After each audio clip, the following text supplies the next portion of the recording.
Le jour où j'ai annoncé à Mémé que j'allais faire une thèse en littérature du XVIIIe, elle m'a regardée comme si j'étais un alien. Et juste après, elle m'a posé la question qui tue. À quoi ça sert? Eh bien, Mémé, tu vas tout comprendre ce soir, je vais t'expliquer ce que je fais. Alors, il y a 4 ans, je suis allée en Bourgogne, dans un château, chercher la correspondance d'Adrien-Marie de Mandat-Grancey. Alors, le nom est super long. Et qu'est-ce qu'elle a de si spécial, cette correspondance? Eh bien, c'est le plus gros ensemble de lettres privées écrites par un officier de marine, qui plus est à une époque clé de la marine française, entre son apogée lors de la guerre d'indépendance américaine et son déclin lors de la Révolution française. Alors, mais à quoi ressemble mon travail? Eh bien, c'est très simple. Première étape, il a fallu numériser et retranscrire les lettres, c'est ce qu'on appelle faire de l'épigraphie. Alors, c'est assez fastidieux, mais bon, Adrien écrivait plutôt bien. Deuxième étape, il a fallu annoter les lettres, c'est-à-dire les rendre compréhensibles, en expliquant les termes difficiles, ou alors en retrouvant les personnes dont Adrien parle dans des prosopographies. Alors, Mémé, une prosopographie, si tu veux, c'est une sorte de catalogue 3 suisse de gens morts, triés par profession, souvent écrit par un historien qui est mort lui aussi depuis longtemps. Voilà.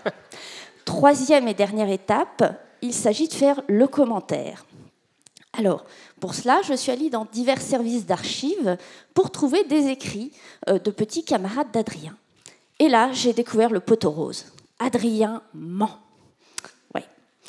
Un exemple, le 12 avril 1782, il participe à la bataille des Saintes, qui est une des pires défaites navales françaises. Et là, le soir de la bataille, il raconte à son père le combat. Et dans une lettre de 8 pages. Le fait est que, quand on lit les récits de ses petits camarades, il n'a rien vu. Et là, Mémé, c'est le drame.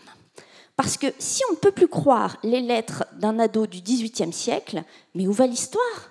Si les lettres que l'on écrit à maman et à papa ne sont plus sincères, où va la littérature?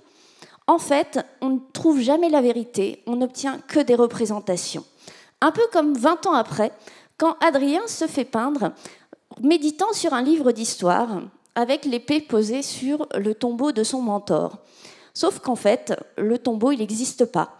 Le mentor, il a servi de repas aux requins le soir de la bataille, on va dire un dîner 4 étoiles ou 4 gallons.